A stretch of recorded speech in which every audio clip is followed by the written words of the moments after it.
took a turn for FTX after a deal to sell the exchange to its top rival went south. Sam Bankman-Fried again pounding the pavement, asking for money to keep FTX afloat after Binance called off the deal to buy it. Only this time, everyone has a much better sense of just how bad things are. I sat down with Binance's chief strategy officer here in Chicago. He essentially said he was shocked at what they saw when they went through FTX's numbers. Bankman-Fried told investors that the company is facing a liquidity shortfall of around $8 billion. 세계 3위 가상화폐 거래소인 FTX가 파산 신청을 하면서 거래뿐 아니라 출금이 순식간에 막혔습니다. 이 거래소 이용자 가운데 한국인이 가장 많은 걸로 나타났는데 묶인 투자금을 되찾기는 쉽지 않아 보입니다. 최근에 문을 연 암호화폐 거래소가 갑자기 폐쇄됐습니다. 파산 신청을 한 건데요. 투자자들의 피해 금액이 많게는 50억 원에 달할 걸로 보입니다. 문상혁 기자입니다. 캐나다의 최대 가상화폐 거래소 쿼드리거 사용자들은 지금도 큰 충격에서 헤어나질 못하고 있습니다. 이 거래소 대표가 30대 젊은 나이에 숨졌는데 이 사실도 충격적이지만 그보다는 이 거래소에서 보관하던 1,600억 원 상당의 가상화폐가 하루아침에 유통이 불가능해졌기 때문입니다. 숨진 대표가 가상화폐 해킹을 방지하기 위해서 비밀 계정에 이 돈을 다 넣어놨는데 비밀번호를 혼자만 알고 있었습니다. 뉴욕 김철우 특파원의 보도입니다. I think we run a very clean business. That his global cryptocurrency exchange would follow the rules, and his company grew. In 2021, its monthly trade volume was greater than the next 4 biggest exchanges combined. But behind the scenes, Binance was dodging regulations, and some naysayers said that the exchange was a walking time bomb. Now, CZ has stepped down as CEO and pleaded guilty to criminal charges in the US. Binance became the largest cryptocurrency exchange in the world. Now, Binance is paying one of the largest corporate penalties in US history. We're on the investigation and we found that it's necessary to ban the platform. Wait, what? Crypto exchange Binance banned from working in UK? Oh my god. This is going to hurt, boys. Be ready for that. Has this changed your view of crypto at all? You now have a deal with Coinbase, and yet you were always sort of also, I think, a bit of a skeptic of all of this. Oh, I actually believe most of the companies are not going to be around. I still believe that.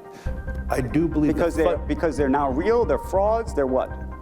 Well, I mean, think about FTX. I mean, you could look back now. FTX created its failure was it's creating its own token. It was not a DeFi. It wasn't a ledger that was open to the world. It was a closed ledger. Right. It was not distributed. So Colin, we just want to know, what is it that makes a man fly 12 hours from London on the spur of the moment and then brave Tokyo rush hour and stand in the snow outside the Mt. Gox office?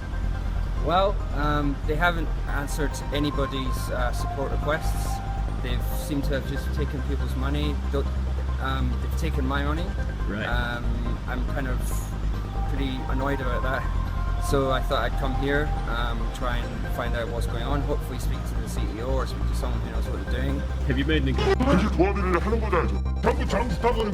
운영진들이 잠적해버린 강남의 한 가상화폐 거래소에서 피해자들이 항의하고 있습니다.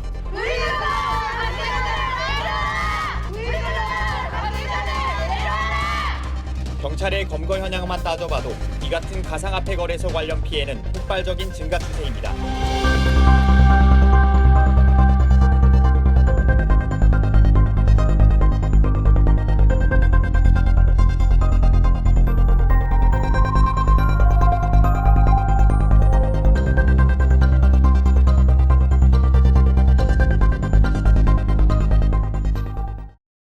Give you some examples as to why your money isn't safe in someone else's pocket, and when I say it like that, it kind of becomes obvious. First off, we can look at what's happening with Russia and Ukraine. If you have cryptocurrency, it's most likely stored on something like Binance, Coinbase, Kraken, basically an exchange where you can buy and sell crypto. But what's really scary is that when your money is on an exchange, it's not your money. And in the case of Ukraine, they actually asked all of the crypto exchanges to lock accounts of their Russian users. I shouldn't have to explain. What that means is your keys, your Dodge.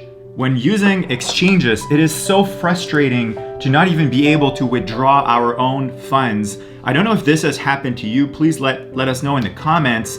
I mean, is this a thing? Like, has that ever happened? Simple rule. If you control the keys, it's your Bitcoin. If you don't control the keys, it's not your Bitcoin. Your keys, your Bitcoin. Not your keys, not your Bitcoin. Your keys, your Bitcoin. Not your keys, not your Bitcoin. Not just crypto wallets, but generally two types of wallets. The ones where you hold your assets yourself, which are called non-custodial, and the ones where you entrust your assets to someone else. They are called custodial. Let's understand these two in an everyday example. The wallet you have in your pocket is a non-custodial wallet because you yourself hold physical monetary bills and you have absolute custody of them. The wallet in your pocket, though, even that one, contains a reference to a custodial wallet, which may look like this. A custodial wallet is a bank account because you've given the bank custody of your funds and you're entrusting them to maintain them for you. Now, that's why banks try to be very secure and avoid their servers getting hacked, because you could potentially lose funds if someone hacks their servers. Or if a bank closes down, you could also potentially lose funds. Another example of a custodial wallet is when you put your money into a cryptocurrency exchange.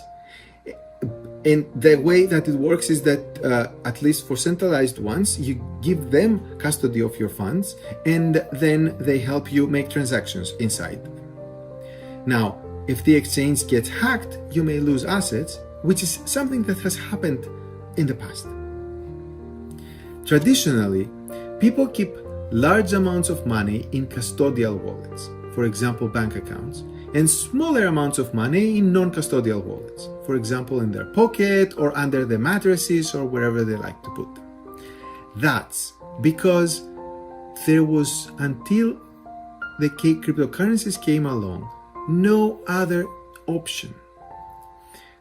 So it was hard for someone to maintain a large amount of money in a non-custodial way, because they would have to hide chunks of bills in their homes.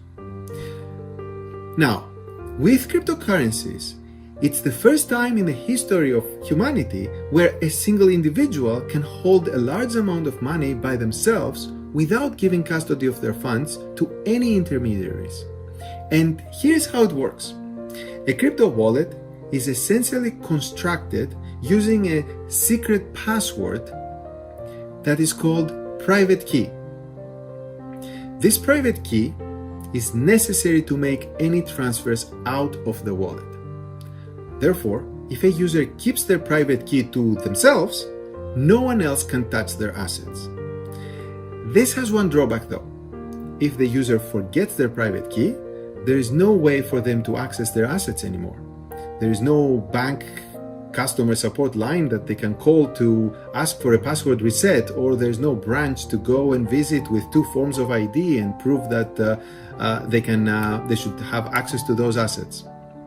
So the question we have for you right now is, what kind of wallet do you want the core team to build for receiving your Pi when we go to mainnet?